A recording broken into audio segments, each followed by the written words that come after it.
Captain America is one of the most iconic superheroes of all time, but he also has a rich history and complex cast of supporting characters that average nerds know a little bit about, but really not all that much.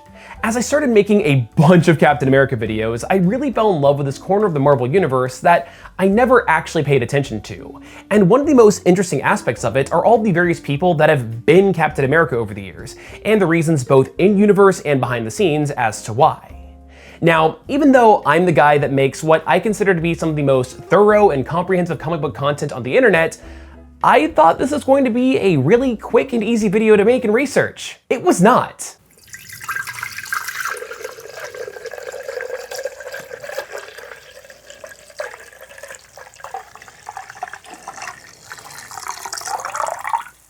See, I thought that I knew pretty much everything going in, but as I kept reading, I kept finding more and more people and things to talk about, which was definitely driving me insane. So, okay, ground rules, because yes, apparently there needs to be ground rules. I am more or less only going to be talking about official Captain Americas from the mainstream Marvel Comics universe. So no, I'm not going to be talking about alternate universes, alternate timelines, imposters, or random people that unofficially took up the mantle, even though it's pretty funny to watch them just completely fail at being heroes. But okay, what is an official Captain America? Well, these are dudes that were given the title by the United States government or are recognized by Marvel Comics editorial as a Captain America. At the same time, I am definitely going to be throwing in a couple of honorable mentions that completely break these rules because screw it, it's my channel and I can do what I want. So, let's dive in. Obviously, the first place to start is the main man himself, Steve Rogers. Y'all know the story by now. He was this scrawny kid from Brooklyn that really wanted to serve his country during World War II, but was constantly rejected.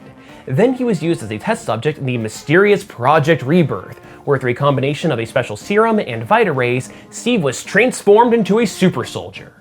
When Steve emerged from the chamber, a Nazi spy that was in the room killed the scientist responsible for the breakthrough, and as a result, the secrets of Steve's miraculous transformation were lost. Working alongside his teenage sidekick Bucky Barnes, Rogers became the hero, Captain America, and was crucial during the war, sometimes acting as a part of a super team called the Invaders. However, during a confrontation with the dastardly Baron Zemo, Steve and Bucky tried to stop a plane that was loaded with bombs, and during the resulting explosion, Rogers was preserved in the frigid Arctic waters in suspended animation, as the super soldier serum prevented his bodily fluids from crystallizing.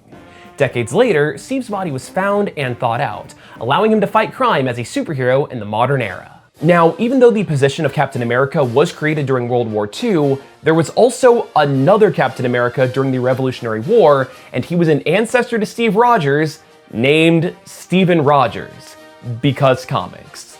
This dude was just a blacksmith that joined up with the Revolutionary Army and became a captain. And when he was infiltrating a British party, there was a stage show going on about this dude called Captain Yankee Doodle.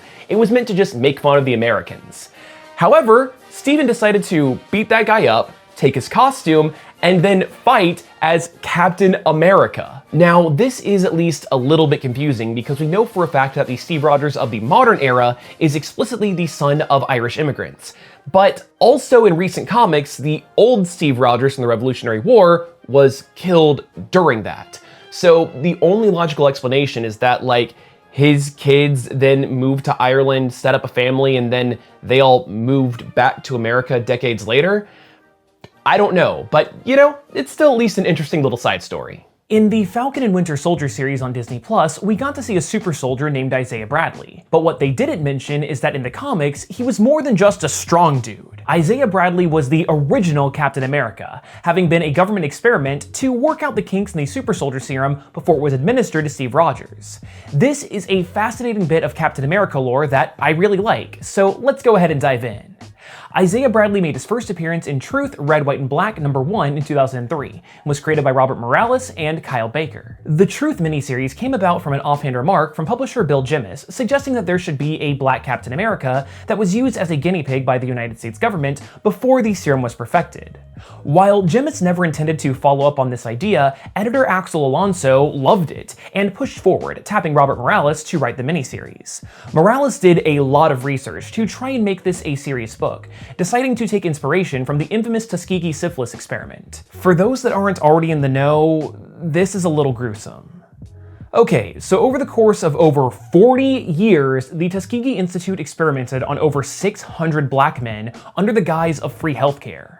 They were intentionally not treated for the disease so that researchers could observe what happened when it was left unchecked. Now, this is some heavy subject matter to include in a comic book, and after writing up the initial proposal, Morales couldn't look at it for weeks.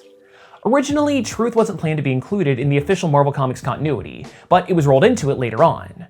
Also, you might notice that the art in this book is a lot different from your typical superhero fare.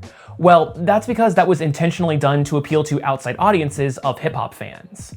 So, okay, with all of that behind-the-scenes history out of the way, let's talk about the interesting, albeit short history of this amazing character. Isaiah Bradley and his wife Faith lived a pretty nice life. I mean, they had to deal with the standard racism and discrimination that was rampant at the time, but despite having a baby on the way, the two had to be separated when the United States joined World War II.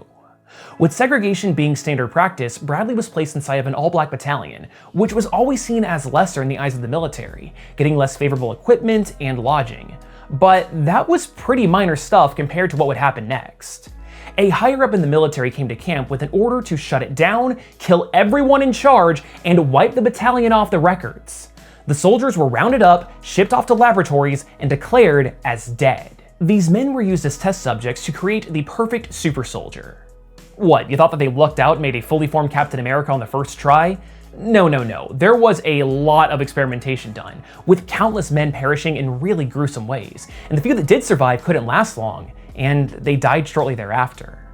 At the rate of failure, more involuntary participants were needed, and of course the lab rats had to be expendable black cannon fodder. The mere idea of using white men was considered ludicrous.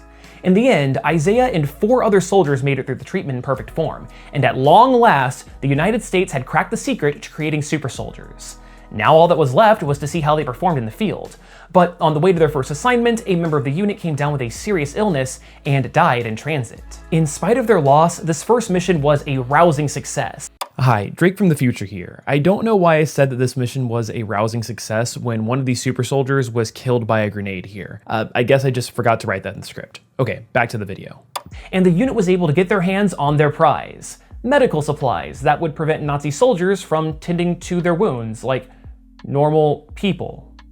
While waiting for their next assignment, the squad's racist handler excitedly told one of the troops, Maurice, that his parents had become overwhelmed with grief when they were told that their son had died in the line of duty, and that his father killed his mother before taking his own life.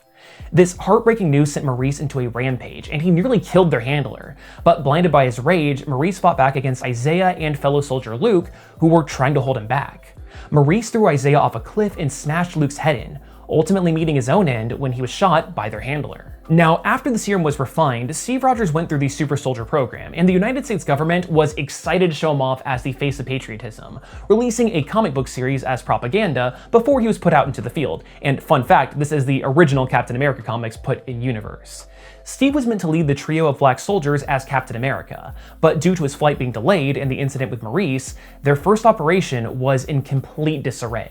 Desperate for this mission to be a success, all eyes turned to Isaiah, who was in recovery after surviving the fall. Still in bandages from his injuries, Bradley was tasked with his suicide mission, which as a good soldier, he accepted without hesitation. Having been a big fan of the Captain America comic series, Isaiah stole the costume that was meant for Steve Rogers, and he parachuted across enemy lines as the first ever Captain America. Bradley was a one-man army, expertly taking out enemy forces and destroying buildings on the base. But he was horrified to find a laboratory that was filled with German experiments, not unlike the ones that he was subjected to. See, it turns out that the Super Soldier program had been around since before World War I, and Germany was a part of it from the very beginning, naturally breaking off into its own program during the Second World War. After blowing up the lab, Isaiah sought cover from incoming fire, unknowingly stumbling into a gas chamber. Before passing out from the fumes, Bradley watched in horror as countless Jews lifelessly fell to the floor in front of him. When he awoke, Isaiah found himself strapped to a chair and in the presence of Hitler himself, who offered Bradley a place in his army in hopes of creating dissent and perhaps a full-on race war in America, leading to perhaps one of my favorite responses in all of comics. Guys, no, my wife would kill me. Dissatisfied with his answer, Hitler had Isaiah shipped off to be sterilized and tortured. See, even though Bradley's blood could hold the secrets to recreating the super soldier serum, Hitler refused to inject his perfect Aryan men with anything that was even derived from the blood of quote-unquote this creature. Luckily, Bradley was rescued by members of the German anti-Nazi resistance and was smuggled back to the Allied forces. And you would think that after single-handedly delivering a crushing blow to the enemies, that this man would be heralded as a hero and given the Medal of Honor. But no, he wasn't. Isaiah was court-martialed and served 17 years in solitary confinement for stealing the Captain America costume, and that would have been way longer if President Eisenhower hadn't pardoned him. Almost 20 years of solitary confinement for stealing a freaking costume. To make things worse, Bradley wasn't safe from experimentation even while in prison. The government harvested his sperm and, under the guise of routine medical treatment, stole eggs from his wife to try and grow new super soldiers, leading to the artificial birth of their son, Josiah X. After being pardoned, Isaiah was kept a secret from the world, with his house being under constant surveillance. But at least under this strict scrutiny, he was able to finally live in peace with Faith and their daughter, Sarah, who would become a grown woman during his time in jail. Even though the government never publicly admitted to Isaiah's existence, word got out, and he became something of a mythical figure in African American communities. Over the years, the early serum caused Bradley severe brain damage, which was an intentional nod to the fate of boxing legend Muhammad Ali. Despite aging at a decelerated rate and maintaining peak physical fitness, Isaiah's mind regressed to that of a child. Because of this, Isaiah Bradley isn't seen that much in Marvel Comics, mostly just making brief cameos and small appearances. But his impact on the history of the Marvel Universe cannot be overstated, and his legacy continues with his son Josiah X, who continues to fight crime as the hero Justice, and his grandson Patriot, who is a significant member of the Young Avengers. Oh, and quick thing before we move on. I said that he was created before Steve Rogers. I based that off of the original miniseries that he was introduced in, and it's been brought to my attention that I misinterpreted a section. In my defense, that scene in particular is really awkwardly worded, but other comics that have since come out have made things explicitly clear. That's totally my bad for not being as thorough as I normally am for my content, but hey, all the more reason to actually support the industry and read stuff for yourself instead of just listening to a dude regurgitate stuff. But please keep watching this in the rest of my videos, though. I really need to pay rent. Okay, so remember how I mentioned that Steve and Bucky were seemingly killed in that explosion during World War II? Well, that was actually a retcon that was added to the lore decades later. See, even though World War II ended, Marvel continued to make Captain America comics, even though Steve's entire thing was fighting in that war and a lot of the readers were actually soldiers themselves. So, as you expected, the sales started to plummet and the book was eventually canceled. Years later, Stan Lee and Jack Kirby entertained the idea of bringing Steve Rogers back to Marvel Comics, but decided to test it out by having a villain named the Acrobat impersonate him. This was meant to gauge fan interest, with Stan explicitly writing at the end of the issue, "You guessed it, this story was really a test, to see if you too would like Captain America to return." The response must have been pretty damn good, since that following year was when Rogers was brought back, complete with that new backstory about the exploding plane and being frozen. But wait just a darn minute, that's a plot hole. How could it possibly make sense that Steve was frozen before the end of the war and was still working as Captain America after it ended? Well, simple. The post-World War II Captain America wasn't Steve. That's right, because of the retcon, there needed to be another retcon. Because comics. This is William Nasland, aka the Spirit of 76. Okay, so I know that his name is a Revolutionary War motto that references how the United States was founded in 1776, but every time that I hear the name the Spirit of 76, I totally just imagine some sort of disco ghost straight out of Scooby-Doo. Just me? Anyway, much like how the United States had the invaders during World War II, the UK had their own team called the Crusaders, and Nasland was their lone American. He didn't have any powers though, just a bulletproof cape. Well, the team eventually disbanded and William kept fighting with the Allies, but when Steve and Bucky were apparently killed, President Truman didn't want anyone to know, thinking that it might lower morale. So the solution was simple. Nasland would just take up the mantle instead, with a kid named Fred Davis coming on as his Bucky. As a part of being the new Captain America, William also took up his place within the invaders, staying with them after the war when they rebranded to the All-Winners Squad. But during a conflict with a deadly android, William was killed. Also on the scene was a man named Jeff Mace, who fought Nazis as the Patriot. He was a founding member of a team called the Liberty Legion, which merged with the Invaders to become the All-Winner Squad. When William Nasland was killed, Jeff donned a spare costume and finished the mission as Captain America, and in the aftermath, Mace was allowed to carry on the role, and continued to work with Fred Davis as his Bucky. That is, until Davis was shot. Thankfully it wasn't fatal, but Fred had difficulty walking ever since, and couldn't keep fighting crime. Replacing Bucky was the hero Golden Girl, who wasn't quite ready for the larger scale threats the All-Winner Squad dealt with, which prompted Jeff to leave the team with her. And it also didn't hurt that the two of them were in love and probably just wanted a little bit of alone time together. But the issue is that Golden Girl was also a government agent and was reassigned away from Jeff, which, in addition to becoming disillusioned with the idea of the US needing a Captain America in the first place, convinced him to hang up the shield and focus on his journalism career. As a side note, with the retcon of William, Jeff, and the next guy that we'll soon be talking about while Steve was on ice, Jeff Mace was actually the longest running Captain America. Now, I know that sounds confusing, so let me explain it this way instead. Steve Rogers was Captain America from 1940 to early 1945, and Jeff Mace had the title from 1946 to 1952. So yeah, with the retcon, Jeff Mace was a longer running Captain America than Steve Rogers himself. While in retirement, Jeff got cancer, which he ultimately died to, but his last wish was for Steve to be there as he passed, which he was. Since then, Mace's Mantle of the Patriot has become a legacy title for people that are associated with Captain America, being used by heroes like the aforementioned grandson of Isaiah Bradley, Elijah. Okay, now this one is really interesting because he pops up a lot. So, as I mentioned earlier, the popularity of Captain America comics started to plummet after the end of World War II. Marvel was desperate to rebrand him, which led to stuff like Cap being the poster child of a horror comic, or coming back as the Commie Smasher, since the nation was in the middle of the Cold War at the time. These books were blindly patriotic, jingoistic, and full of stuff like racist depictions of Asians. Yet, even at the time of the release, the Red Scare was coming to an end, and the newly rebranded Captain America wasn't able to get a strong foothold, and once again, the series was cancelled. This incarnation of the character was retconned to have been a guy named William Burnside. He was obsessed with Captain America ever since he was a kid, and during his research into Steve's life, William came across the formula to the super soldier serum, and did his best to recreate it.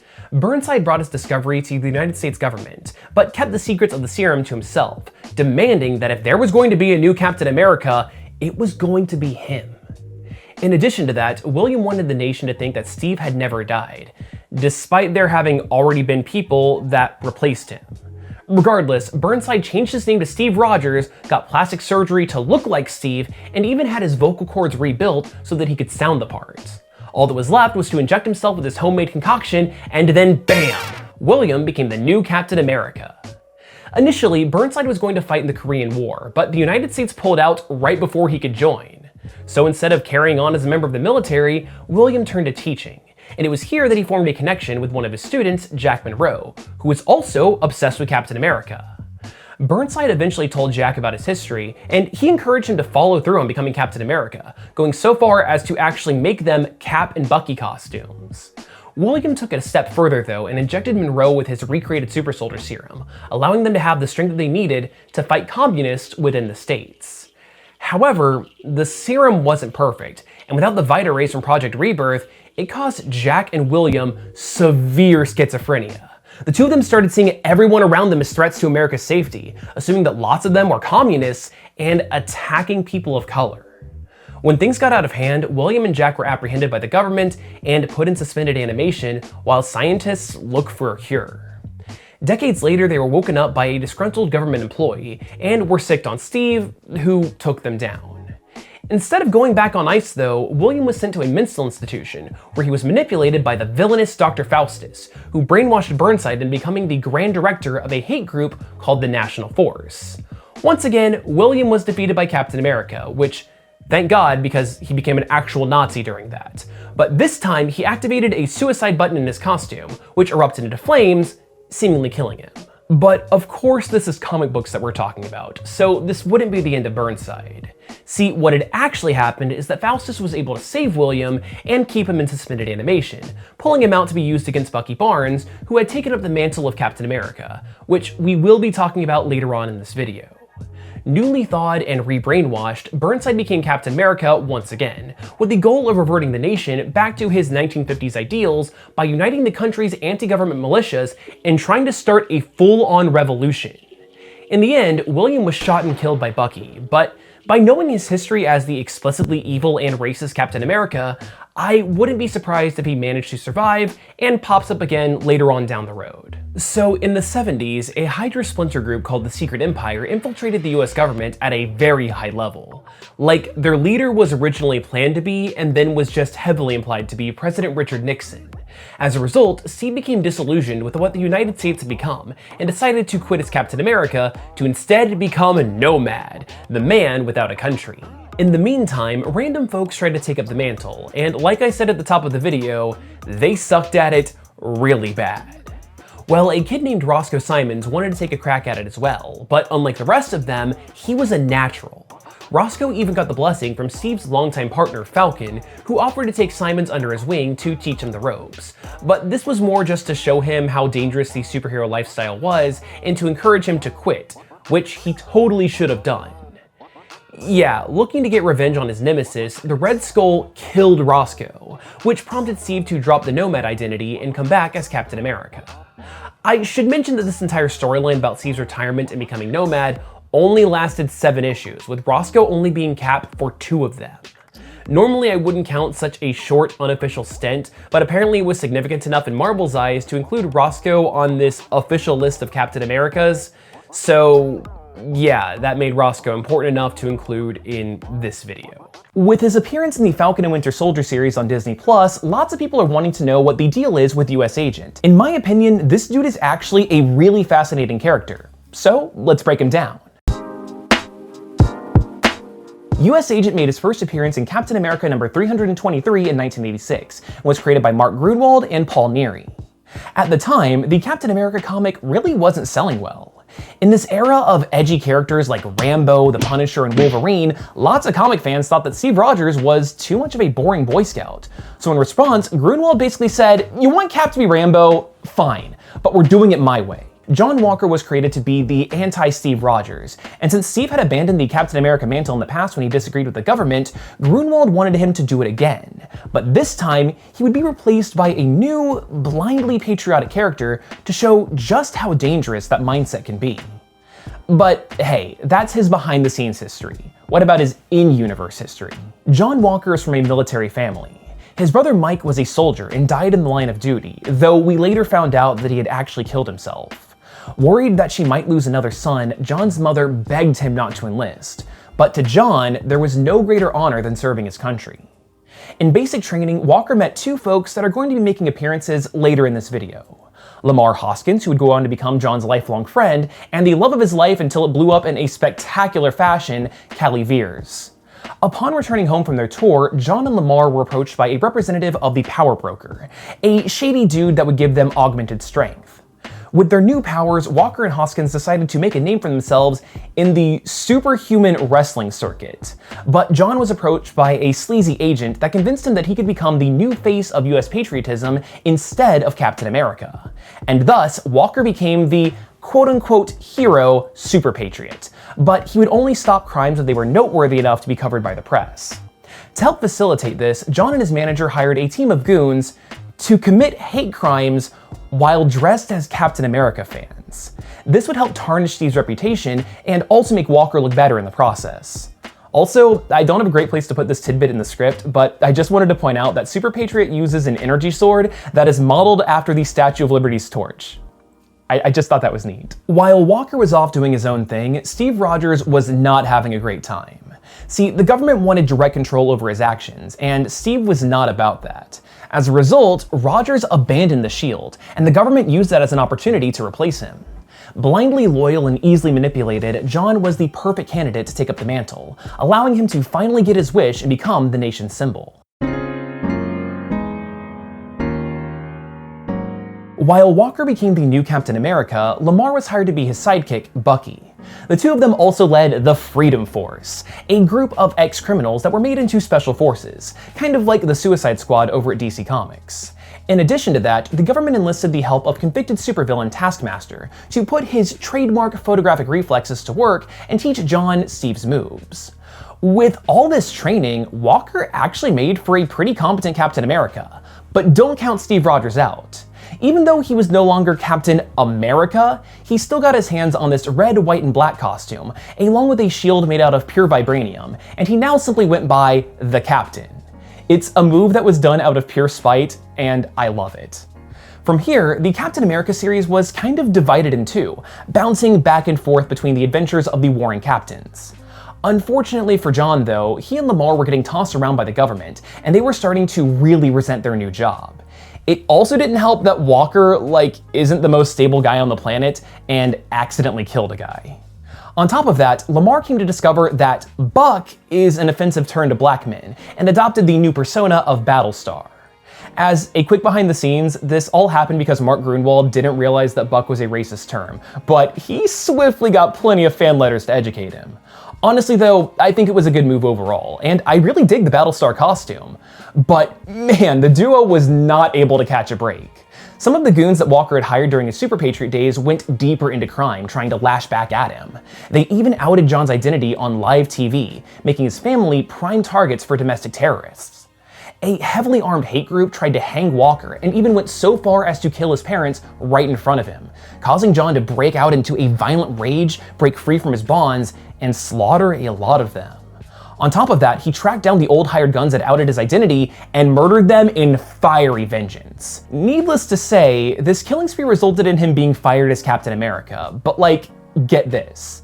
So in the middle of that meeting, President Ronald Reagan walked in to thank John for all the hard work that he'd been doing. Now, I should mention that all the Captain America stuff wasn't handled by or was even really explained to the president, especially all the recent killings. So in an attempt to save face and not embarrass themselves in front of the president, the committee just let Walker keep the position. That being said, John didn't see himself as being worthy of the shield, and he handed the mantle back to Steve Rogers. But in the middle of the official ceremony, Walker was assassinated. Just kidding. He actually faked his death so that he could work as a secret agent for the United States. A U.S. agent, if you will.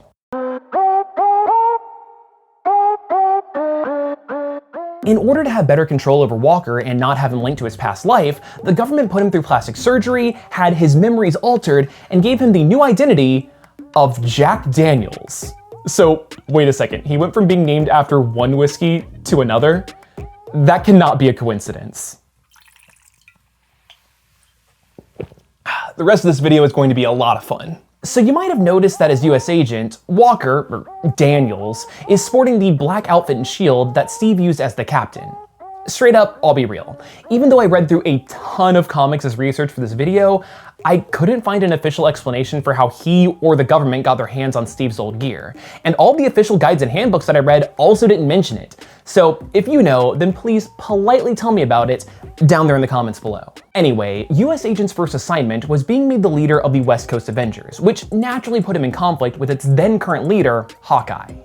Outraged, Clint left in frustration and ended up becoming the leader of the Great Lakes Avengers. But ever since that moment, Hawkeye and U.S. Agent have hated each other.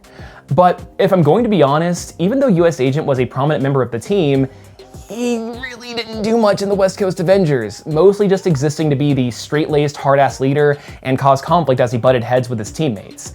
That's why it's no real surprise that once the United Nations pulled their involvement with the team and he wasn't forced to be there, U.S. Agent was voted to be moved off of active duty, and then he just straight up quit in protest. Not too long after, U.S. Agent had his memories properly restored, so thank God I can stop referring to him as Jack Daniels. That was pretty dumb. But still, Walker was more or less a government lapdog and was tasked with killing Spider-Woman on their behalf. He ultimately couldn't do it though, but he had enough character growth that he was seen as being redeemed in the eyes of his former teammates, which earned him his way back onto active status on the team. Well, that is until the main East Coast group got fed up with all the West Coast's constant shenanigans and then just shut the team down altogether. In typical angry Walker fashion, John quit the superhero game altogether and threw his costume and shield into the Hudson River. But that shield is on the cheap end, a few million dollars in vibranium. Don't just throw it in the damn river, John. That was really bad timing though, because a bunch of his other disgruntled teammates were like, screw you, East Coast, we're gonna go make our own superhero team and we're gonna be cool and extreme because this is the 90s and that's what everything is all about now. This group went on to form ForceWorks, which John was a founding member of. But without a costume, he had a new outfit designed by Tony Stark, complete with a cool energy shield. So ForceWorks' entire thing was using a combination of Iron Man's technology and Scarlet Witch's hex magic to predict crimes that the team could then act on. But if I'm going to be totally honest, the series was super 90s and is best left forgotten. I mean, it only lasted a couple of years anyway, with the team disbanding almost as fast as it was formed, so it's not like there was much to talk about in the first place. The closure of ForceWorks, though, brought an end to U.S.Agent being a prominent figure in the Marvel Universe, and he fell into an extremely common fate that most lesser-known characters suffer. Marvel kind of didn't know what to do with U.S.Agent, so they kept throwing him into different roles, desperately trying to find something that would stick. And from here on out, his history is a jagged and hard-to-follow mess, but I'll do my best to try and keep it concise. So at first, U.S.Agent went back to the classic costume, but now with an eagle shield, and he was made the leader of a team called the Jury, which is an extremely forgettable group of mercenaries. Then he was made the leader of the Superhuman Tactical Activities Response Squad, or STARS for short, a police force that oversees superhuman crime and imprisonment.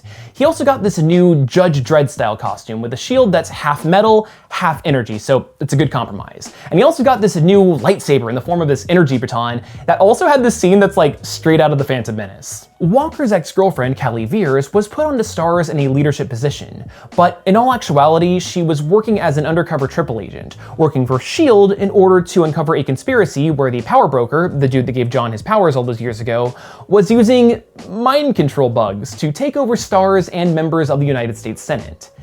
It was kind of a dumb book that would basically be the only storyline that U.S.Agent, or even STARS for that matter, would be involved in. And it seems like Marvel then just forgot about them altogether, seldom acknowledging the organization's existence, and then dusting off U.S.Agent to be the leader of a new government-backed super team called the Invaders. Except, here's the thing. This group was actually formed by Captain America's arch-nemesis, the Red Skull, who had become the Secretary of Defense under the extremely clever anagram Del Rusk. With the Invaders, Walker unofficially took up the mantle of Captain America once again, and now has a shield that opens up into a star that's engraved with the names of 9/11 victims. The Invaders overthrew the fictional country of Mazikandar, and after being purged of the Red Skull's influence, they fought against a terrorist organization called Axis Mundi. But after the Invaders took them down, losing one of their teammates in the process, the Invaders were disbanded, and Walker was once again stranded with nothing to do. For a little while, U.S.Agent worked as a member of S.H.I.E.L.D., who loaned him out to the Canadian superhero team Omega Flight. I also just love how this is like the one team that Canada has going for them, complete with a dude that literally has a big-ass maple leaf on his costume, and to pad out the roster, they added a guy named U.S.Agent. But even this wouldn't last long, because Walker was plucked from the team by Loki, disguised as Scarlet Witch, to join the newly formed Mighty Avengers. And once again, he was a pretty minor character. So when Norman Osborn took over S.H.I.E.L.D., he stripped John of his rank and office as U.S. Agent for working with the group. But mostly because Osborn is a petty little bitch. This wouldn't matter too much though, since Walker got into a fight with a bad guy named Nuke and lost an arm and a leg in the process. Despite the Marvel Universe having super badass prosthetic technology, John didn't get the hookup, causing him to be wheelchair-bound and become the warden of the Raft, New York's metahuman jail. But of course, this is comic books that we're talking about, so Walker was back in action after he was sucked into an alternate timeline and had his limbs regrown because comics. He became the leader of a team called the Dark Avengers, but once again, Marvel instantly forgot about this and the team was disbanded off screen. The next time that U.S.Agent popped up, he was working as a military recruiter and was drafted to join a team to fight the Scarlet Witch, who had become a bad guy, again, because comics people shift all the time. Don't worry, we're almost done, but I need to give you a quick lore dump for any of this to make sense. Okay, so Steve Rogers was drained of his super soldier serum, which prevented him from being Captain America, and so Falcon took over the role, but then Steve was restored back to normal because of this magic kid. This time around though, Steve and Sam decided to both be Captain America at the same time, but then a group of assholes wanted Rogers to have the title. So they tried to hire U.S.Agent to remove the shield from Sam by force until he declined, until it was revealed that they were actually working with Steve. Wait, what? Why would Rogers want Sam to stop being Captain America when he was the one that made him Cap in the first place? Well, because of comic book shenanigans, Steve was turned into a member of the terrorist organization Hydra, but don't worry, he got better. Regardless, under Hydra Cap's influence, John tried to take Sam down, but he got his ass kicked. Afterwards, he got a new position in the new incarnation of ForceWorks, but instead of trying to fight future crime, this version of the group was a government-backed special ops unit that fought back against the robot rebels when a war broke out between artificial intelligence and humanity. Don't ask. Anyway, their first mission led to them defeating a giant robot and a bunch of zombie cyborgs, but then they refused to give the government the intel that they recovered about how to make said zombie cyborgs, and so the team was forcibly disbanded. That finally brings us to the time of this recording, where U.S.Agent is currently rocking a brand new solo series that you can pick up at your local comic shop or digital retailer. So after reading through decades worth of comic books about this guy, my appreciation for U.S.Agent went from to wow, this is actually a really interesting character that I wish was just given consistent characterization. It really sucks that he's been super mishandled for years, and that adding him to a super team almost guarantees that it's going to be canceled not too long after.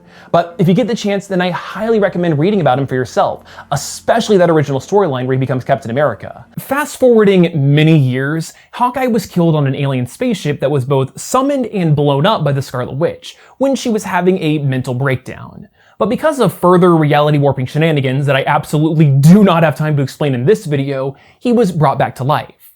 Well, when Barton found out about the superhuman civil war that happened while he was dead and how it led to the death of Captain America, Clint confronted Iron Man about his part in it. But Tony was all like, alright, that's fair, but hear me out. How would you like to be Captain America? Wait, what? Right, so there's this girl named Kate Bishop that's been running all across town calling herself Hawkeye. And I know that you're pretty good at aiming stuff. So, take a look at this.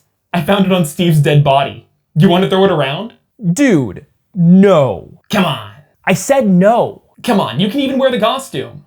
Fine, whatever. So, after playing around with the shield for a little bit, Stark was able to convince Clint to take the costume out for a spin, during which they ran into Kate and Patriot, who scolded Barton about how disrespectful it was for him to try and be the next Captain America.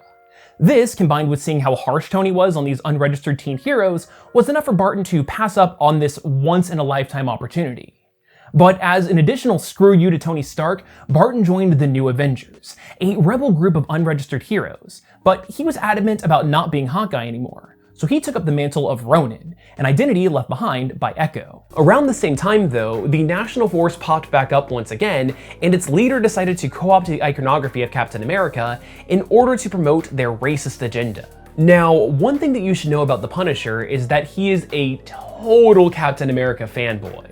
In fact, when Steve Rogers kicked his ass because Frank is a quote-unquote murderous piece of trash, Castle refused to fight back. Well, if there's one thing that Frank hates more than corrupt cops that idolize him, it's Nazis, especially neo-Nazis that make a mockery of his hero. So Castle went undercover and joined the National Force, donning his homemade Captain America costume and completely wrecking their shit, seemingly unaware that by doing so, he was also dishonoring Steve's legacy. Well, I mean, Rogers totally killed Nazis during the war, so I guess it's not that bad, but also, these are Nazis. Their lives are completely disposable. After taking down the National Force, Frank went right on back to being just the Punisher and gave the costume to Bucky, low-key encouraging him to take up the mantle for himself, which finally brings us to him. As I mentioned earlier, Bucky was Steve's partner during World War II. His death during that iconic mission was a huge deal in the world of Marvel Comics, which is why for decades, kid sidekicks weren't really a thing. Now, this was all retconned when it was revealed that shortly after the crash, Barnes was discovered by the Russians, who brainwashed him, outfitted him with a bionic arm, and was used as an assassin called the Winter Soldier, being put back into stasis in between missions to keep him young and fresh. When Steve and Bucky finally clashed decades later, Rogers was able to use a powerful relic called a Cosmic Cube to restore Bucky's memories, which broke him free from the Russians' control. Not too long after regaining his freedom, the superhuman civil war broke out, which Bucky abstained from. But with Steve's assassination in the aftermath, Barnes was convinced by Tony Stark to take up the shield, with Stark having received Steve's will and decided to kill two birds with one stone, since Rogers' final wishes were for Bucky to be given a second chance and for there to always be a Captain America. Armed with both a shield and a gun, Barnes was a solid Captain America. But it looked like this time was going to be cut short when Steve Rogers came back to life, because it turns out that he wasn't actually dead and he was instead just frozen in space and time because comics. Steve was immensely proud that Bucky was the one that took up the shield and insisted that he continue on as Captain America, which was also perfect timing since Rogers was shortly thereafter made the head of national security. However, when Baron Zemo made Bucky's history as the Winter Soldier public, Barnes needed to stand trial for his past crimes. In the meantime, though, Nick Fury gave a former Special Forces agent named David Rickford powers and encouraged him to become Captain America. Though, in all reality, Fury had set Rickford up for failure in hopes that Steve would step up and become Captain America once again. On his first night out, Rogers tracked down David and gave him a stern talking to. But in spite of initial protest, Rickford did step down. But Fury ultimately got his way though when Bucky was nearly killed by Sin, the daughter of the Red Skull. Even though Fury was able to save Bucky's life, he replaced the body with a duplicate, which allowed for Steve to think that Bucky was dead and become Captain America once again. This would come to an end years later though when Rogers fought against a villain called the Iron Nail, who drained him of his super soldier serum, catching Steve's body up to its proper age. Unable to act in the field, Rogers passed the mantle along to Sam Wilson, his longtime friend and ally who helped Steve fight crime as the Falcon. Fun fact, this would be the first time that Steve Rogers actually chose a successor, because if you've been paying attention, the role was given to other people by the government or just straight up taken from him in either his absence or his death.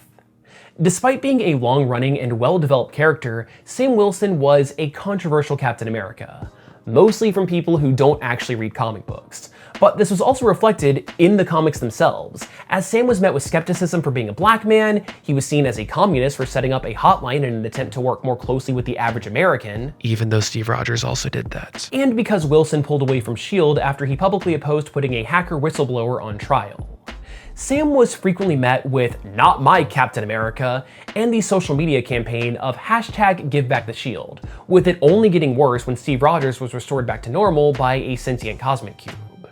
Steve initially wanted Sam to keep the position of Captain America, but at Wilson's request, they decided to both be Captain America at the same time.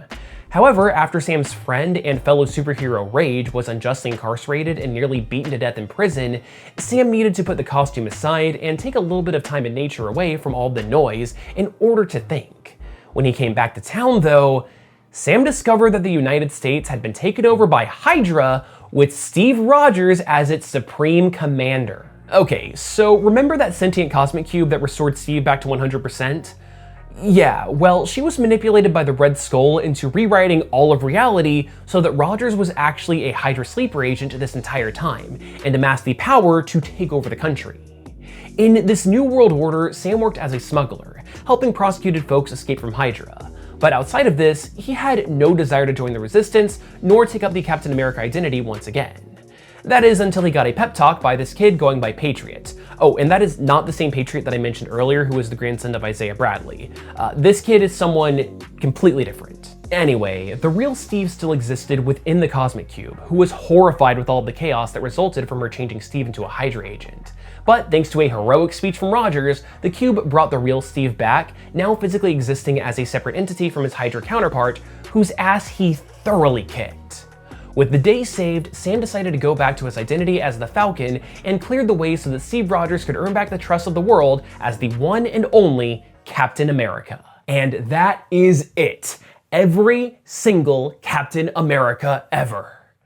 That is until Marvel decides to change things in like 2 days, which renders this entire video null and void. And yeah, since that video came out 3 years ago, Sam Wilson is now back as Captain America and is once again sharing the role with Steve Rogers. But I want to go into more detail on that in a brand new dedicated video about the history of Sam Wilson, because when I first did a video about him, that was so long ago, and not only have a bunch of comics come out since then, but also the standard of quality here on Comic Dreek has gotten so much better. So, you know what? What better way to end this compilation than with showing that original History of Sam Wilson video.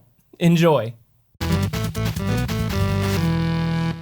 Sam Wilson, aka the Falcon, was the first African-American superhero in mainstream comics. No, not Black Panther. He's just African, not African-American. But with how popular the Falcon has been in the Marvel Cinematic Universe, let's take a look back and look through his comic book history and origins. Sam Wilson was raised on the streets of Harlem and always had an affinity for birds. In fact, he claims to have had the largest pigeon coop in the entire city, though living in the ghetto wasn't all fun and games. In fact, both of Sam's parents were murdered in front of him, with his father being killed after trying to break up a fight and his mother being shot down by a common mugger. This left Sam as the head of the household, and before he turned 18, Sam was working 3 jobs to support his siblings, but he still found time to volunteer at local shelters. But when his siblings were good on their own, Sam became an international aid worker, and when returning home from a trip to Rio de Janeiro, he accidentally crash-landed on an island controlled by bad dudes. But guess who else was randomly there? A little-known guy called Captain America, who changed bodies with his arch-nemesis the Red Skull because of some tomfoolery with the powerful Cosmic Cube, and because comics. Working alongside Captain America, Sam took up the mantle of the Falcon, and he helped free the island, helped get Steve's body back, helped defeat the Red Skull, and returned to the United States with Captain America as the newest and hottest crime-fighting duo. So all of this makes Sam out to be a pretty nice guy, right? Well, he actually wasn't. You see, apparently Sam's entire early history was all an illusion. What really happened after Sam's crash landing was that he was discovered by the Red Skull, who used the Cosmic Cube to brainwash Sam, give him fake memories, a desire to be a hero, and the ability to talk to birds. Because comics. In reality, Sam actually joined the mob after his mother's death under the name Snap Wilson, and really crash-landed on his way back from a huge drug trafficking score in Rio de Janeiro. This was the status quo for years, but in 2015 it was made ambiguous if Sam's early criminal career was real or just the Red Skull messing with him. Captain America writer Rick Remember elaborated on this in an interview with, quote, "There never was a Snap Wilson. Snap Wilson was a construct of the Red Skull. He was an attempt to defame Sam. Though personally, I like it not set in stone, and I enjoy Falcon's struggle with the uncertainty of his own past. Regardless, Sam took up a job as a social worker in Harlem, while also fighting alongside Captain America, but he quickly started to feel outclassed. I mean, this guy is literally a super soldier. To help out, Cap reached out to his good friend Black Panther, who designed Falcon's now iconic vibranium wings. Later though, the Panther redesigned them so that the wings were made out of solid light, and he even threw in a vibranium microwave costume for good measure. Falcon originally joined the Avengers as a favor to Captain America because the team needed to fill a quota thanks to affirmative action. But having not been a fan of being the token black guy, Falcon quit as soon as he could. Since then though, he's been an on and off member of the team. You know, just like pretty much every other Marvel superhero. Though, to quote Sam himself, "I was never what you'd call a big fish in the superhero pond." So he decided to try to help a different way by running for Congress. Yet when his criminal past came to light, Sam lost the race and went right on back to being Falcon. Sam worked solo for a good length of time before briefly teaming back up with Cap for a quick miniseries, but his next major role wouldn't be until the Superhuman Civil War. Now, oddly enough, Sam's identity as the Falcon was publicly known for years. Heck, when his time as Snap Wilson was first revealed, Falcon's trial for his crimes was broadcasted all over the world. Even so, when Captain America stood up for the superhumans to have a right to a secret identity, Sam joined right alongside him. In fact, Falcon was the unofficial second in command and even filled in for Captain America when he was injured. Since Civil War, Falcon was relegated to the background, appearing in various teams like the Heroes for Hire and the Mighty Avengers. However, when Falcon finally made a movie appearance in Captain America 2: Winter Soldier, Sam started to get bigger roles in the comics. Most notably, when Steve Rogers was drained of his super soldier serum and turned into an old man, he was unable to continue on as Captain America, so he passed the shield onto Sam, turning him into what I like to call Captain Falcon!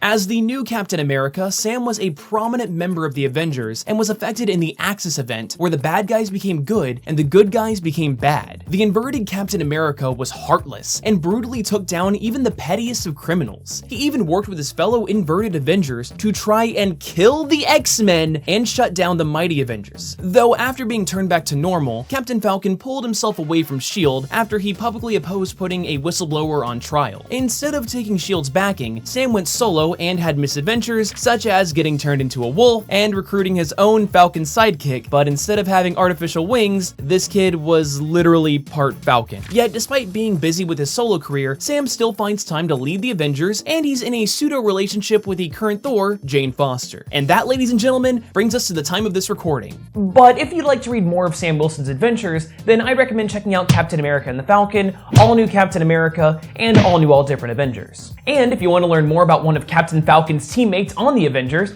then just click that annotation right here to see my complete history video of Miles Morales, the Spider-Man. Oh, and do you guys like the redesign of this set? I actually am kind of digging it. This would not have been possible without the support of you guys on Patreon, so thank you guys so much. If you want to support the show, then of course take a look at the Patreon. We can just keep improving, but you can also like, comment, follow me on Trailer Drake, all the other generic social media stuff. So that's that. But I do want to say thank you for watching. I appreciate all of your support, even just sticking with me this far. So thank you. I would not be able to do this without you.